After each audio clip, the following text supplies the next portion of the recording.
ఆడుడు మొదలు పెడితే మీకంటే బాగా చీల్చి చెండాడే శక్తి, మీకంటే బాగా దిమ్మ తిరిగేటట్టు మీకు సమాధానం చెప్పే సత్తా కేసీఆర్ గారికి ఉన్నదనే విషయం దేశమందరికీ కూడా తెలుసు.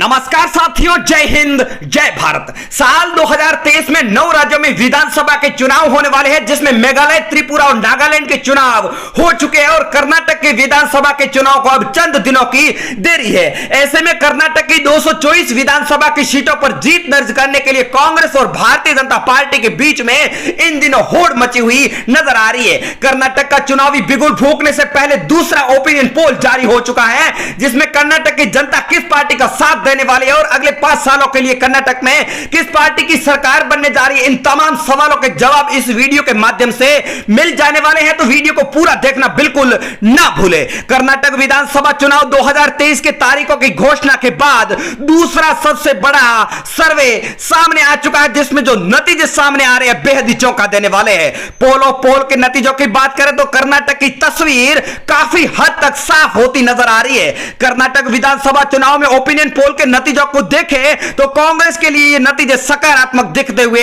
नजर आ रहे हैं, लेकिन एक ओपिनियन पोल के नतीजे ऐसे भी है जिससे यह अनुमान लगाया जा सकता है कि कर्नाटक में बीजेपी और कांग्रेस कोई भी पार्टी बहुमत के आंकड़े को छू नहीं पा रही है। फिर सरकार बनाने की चाबी कुमार स्वामी के हाथों में होगी या फिर पॉपुलर पोल के सर्वे के मुताबिक राज्य में कुमार स्वामी की जेडीएस किंग मेकर पार्टी बनने का आसार भी नजर आ रहा है। तो आप बने रहे वीडियो के एंड तक। हम कर्नाटक के तमाम जिलों का वो ओपिनियन पोल आप लोगों के सामने रख रहे हैं, जिसके जो नतीजे सामने आ रहे हैं, जिसमें पैरों तले जमीन नेताओं के खिसकती नजर आ रही है। तो बने रहे वीडियो के एंड तक और पहली बार चैनल पर आए हैं तो चैनल को सब्सक्राइब करना बिल्कुल ना भूले। और आप कर्नाटक से वीडियो देख रहे हैं तो कमेंट के माध्यम से अपनी राय जरूर दें और वीडियो को ज्यादा से ज्यादा दोस्तों में शेयर करना बिल्कुल ना भूले। पॉपुलर सर्वे के मुताबिक कांग्रेस पार्टी को 82 से 87 सीटें मिलने का अनुमान जताया जा रहा है। तो दूसरी तरफ भारतीय जनता पार्टी की सरकार वर्तमान में कर्नाटक में है और भारतीय जनता पार्टी को भी 82 से 87 सीटें मिलने का अनुमान जताया जा रहा है। तो जेडीएस के खाते में 42 से 45 सीटें जा रही है, तो अन्य के खाते में 1 से 2 सीटें मिलने का अनुमान जताया जा रहा है। इससे साथियों एक बात साफ हो जा रही है कि राज्य में किसी भी पार्टी को अपने दम पर बहुमत का आंकड़ा मिलता नजर नहीं आ रहा है। जेडीएस को भी मिली 42 से 45 सीटों का सफर तय कर सकती है। तो राज्य में अगली सरकार किस पार्टी की बनने जा रही है, यह सबसे बड़ा सवाल है और इस सवाल का जवाब इस वीडियो के माध्यम से मिल जाने वाला है। तो बने रहे वीडियो के एंड तक। हम शुरू करते हैं तमाम जिलों का वो ओपिनियन पोल, जिसमें वो नतीजे साफ हो जाने वाले हैं कि किस पार्टी की सरकार बन रही है। तो बने रहे वीडियो के एंड। तो पहला जिला हमारे सामने मैसूर आ चुका है, जहां पर 11 विधानसभा की सीटों में से जेडीएस यहां पर 5 सीटों पर कब्जा कर रही है। कांग्रेस के खाते में 4 सीटें जा रही है, बीजेपी को 2 सीटें मिल रही है, अन्य का खाता नहीं खुल रहा है। अगला डिस्ट्रिक्ट हमारे सामने है कोडागू, जहां पर 2 विधानसभा की सीटों में से कांग्रेस और जेडीएस में सीधी टक्कर बताई जा रही है। 1 सीट कांग्रेस को जा रही है, 1 सीट जेडीएस को जा रही है, बीजेपी का खाता नहीं खुल रहा है, तो अन्य को भी एक भी सीट नहीं मिल रही है। अगला डिस्ट्रिक्ट हमारे सामने हसन आ चुका है, जहां पर 7 विधानसभा की सीटों में से कांग्रेस और बीजेपी में यहां पर सीधी टक्कर बताई जा रही है। 2 सीटें बीजेपी को जा रही है, 2 सीटें कांग्रेस को, जेडीएस के खाते में 3 सीटें जा रही है, अदर का खाता नहीं खुलता बताया जा रहा है। अगला डिस्ट्रिक्ट हमारे सामने उडुपी है, जहां पर 5 विधानसभा की सीटों में से जेडीएस के खाते में 2 सीटें जा रही है, कांग्रेस पार्टी को 2 सीटें जा रही है, बीजेपी का कमल 1 सीट पर खिल सकता है, तो अदर पार्टी का यहां पर खाता नहीं खुलता बताया जा रहा है। अगला डिस्ट्रिक्ट साथियों हमारे सामने आ चुका मंड्या, जहां पर 7 विधानसभा की सीटों में से बीजेपी के खाते में 1 सीट जा रही है, कांग्रेस पार्टी को 1 सीट जा रही है, जेडीएस के खाते में सबसे ज्यादा 5 सीटें जा रही है, तो अदर का यहां पर भी खाता नहीं खुलता बताया जा रहा है कर्नाटक के पहले ओपिनियन के तहत। अगला जिला हमारे सामने आ चुका है दक्षिण कन्नड़, जहां पर 8 विधानसभा की सीटों में से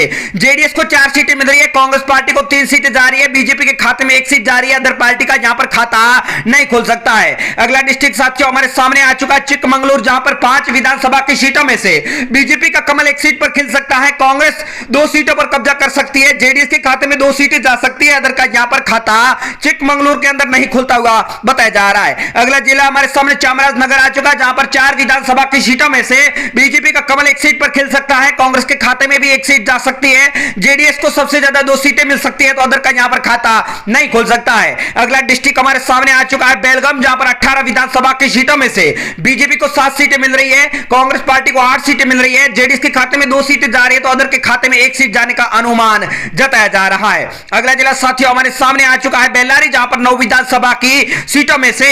बीजेपी को 3 सीटें मिल रही है, कांग्रेस पार्टी के खाते में 4 सीटें जा रही है और जेडीएस को 2 सीटें मिल रही है, अदर पार्टी का यहां पर खाता नहीं खुलता हुआ बताया जा रहा है। अगला डिस्ट्रिक्ट हमारे सामने आ चुका बिदर, जहां पर 6 विधानसभा की सीटों में से बीजेपी को 3 सीटें मिल सकती है, कांग्रेस पार्टी के खाते में 2 सीटें जा रही है, जेडीएस को 1 सीट जा रही है, अदर पार्टी का यहां पर भी खाता नहीं खुलता हुआ बताया जा रहा है। अगला डिस्ट्रिक्ट हमारे सामने आ चुका है बीजापुर, जहां पर 8 विधानसभा की सीटों में से यहां पर बीजेपी और कांग्रेस पार्टी में सीधी टक्कर हो सकती है। 3 सीटें बीजेपी को मिल रही है, 3 सीटें कांग्रेस पार्टी को, जेडीएस के खाते में 1 तो अदर पार्टी को भी यहां पर 1 सीट जाने का अनुमान जताया जा रहा है। अगला डिस्ट्रिक्ट हमारे सामने आ चुका चिक्काबल्लापुर, जहां पर 5 विधानसभा की सीटों में से बीजेपी का कमल 2 सीटों पर खेल सकता है, कांग्रेस पार्टी को भी 2 सीटें मिल सकती है, जेडीएस के खाते में 1 सीट जा सकती है तो अदर पार्टी का यहां पर खाता नहीं खुलता हुआ बताया जा रहा है। चित्रदुर्ग की बात करें तो यहां पर 6 विधानसभा की सीटों में से बीजेपी का कमल 3 सीटों पर खेल सकता है, कांग्रेस पार्टी के खाते में 2 सीटें जा रही है, जेडीएस के खाते में 1 सीट जा रही है तो अदर पार्टी का यहां पर खाता नहीं खुलता हुआ बताया जा रहा है। अगला जिला हमारे सामने दावनगर आ चुका है, जहां पर 7 विधानसभा की सीटों में से कांग्रेस पार्टी पहले नंबर पर 4 सीटों पर कब्जा कर सकती है, बीजेपी के खाते में 3 सीटें जा सकती है, जेडीएस और अदर पार्टी का यहां पर खाता नहीं खुलता हुआ बताया जा रहा है। बात अगर धारवाड़ की 7 विधानसभा की सीटों की करें तो यहां पर बीजेपी के खाते में 3 सीटें जा सकती है, कांग्रेस पार्टी को यहां पर 4 सीटें मिल सकती है, जेडीएस और अदर पार्टी का यहां पर खाता नहीं खुलता हुआ बताया जा रहा है। अगला जिला हमारे सामने आ चुका गदग, जहां पर 4 विधानसभा की सीटों में से कांग्रेस पार्टी को 2 सीटें जा रही है, बीजेपी को 1 सीट जा रही है, जेडीएस के खाते में 1 सीट जा रही है तो अदर पार्टी का यहां पर खाता नहीं खुलता हुआ बताया जा रहा है। तो साथियों अगले डिस्ट्रिक्ट की बात करें तो हमारे सामने आ चुका है गुलबर्ग, जहां पर 9 विधानसभा की सीटों में से बीजेपी का कमल 3 सीटों पर खेल सकता है, कांग्रेस पार्टी के खाते में 4 सीटें जा सकती है, जेडीएस को 2 सीटें मिल रही है, अदर पार्टी का यहां पर भी खाता नहीं खुलता होगा बताया जा रहा है। अगला डिस्ट्रिक्ट हमारे सामने आ चुका हावेरी, जहां पर 6 विधानसभा की सीटों में से बीजेपी को 3 सीटें जा सकती है, कांग्रेस पार्टी को 2 सीटें जा सकती है, जेडीएस के खाते में 1 सीट जा रही है तो अदर पार्टी का यहां पर भी खाता नहीं खुलता हुआ बताया जा रहा है। अगला डिस्ट्रिक्ट हमारे सामने कोलार आ चुका है, जहां पर 6 विधानसभा की सीटों में से बीजेपी को 4 सीटें जा रही है, कांग्रेस पार्टी यहां पर 2 सीटों पर कब्जा कर सकती है तो जेडीएस का यहां पर खाता नहीं खुल रहा है तो अंदर को भी यहां पर निराश होना पड़ सकता है। बात अगर रायचूर की करें तो यहां पर 7 विधानसभा की सीटों में से बीजेपी के खाते में 3 सीटें जा सकती है, कांग्रेस पार्टी को 2 सीटें मिल रही है और जेडीएस के खाते में भी 2 सीटें जा रही है, अदर पार्टी का यहां पर खाता नहीं खुलता हुआ बताया जा रहा है। अगर रामनगर की बात करें तो यहां पर 4 विधानसभा की सीटें हैं, यहां पर बीजेपी के खाते में 1 सीट जा रही है, कांग्रेस पार्टी को 2 सीटें मिल रही है, जेडीएस के खाते में 1 सीट जा रही है तो अदर को यहां पर 1 भी सीट नहीं मिलने का अनुमान जताया जा रहा है। सिमोगा की बात करें तो यहां पर 7 विधानसभा की सीटें हैं, यहां पर बीजेपी का कमल 2 सीटों पर खेल सकता है, कांग्रेस पार्टी के खाते में 4 सीटें जा सकती है, जेडीएस को 1 सीट मिल रही तो अदर पार्टी का यहां पर भी खाता नहीं खुल सकता है। तुमकुर की बात करें तो यहां पर 11 विधानसभा की सीटें हैं, यहां पर भी पहले नंबर पर कांग्रेस पार्टी को 5 सीटें मिल सकती है, बीजेपी के खाते में 4 सीटें जा सकती है, जेडीएस को 1 तो अदर को भी 1 सीट जाने का अनुमान यहां पर जताया जा रहा है।